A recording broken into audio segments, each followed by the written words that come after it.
Yun lang guys. So natumba tong motor ko na naka-stand.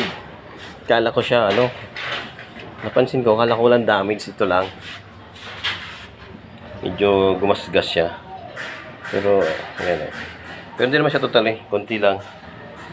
Ngayon, nung pina-wash ko, yung hinugasan natin guys, may tama pala siya dito. Ayun Yun, nagkaroon ng art. Sabi niya off, naging print tuloy Kalain mo yun. Off.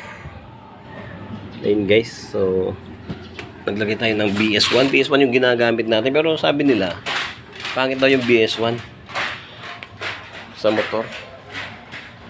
Pangit siya, madikit talaga siya guys, madikit siya sa alikabok. Pero syempre, dapat maya-maya mo siya sinashine para matuyo yung oil niya.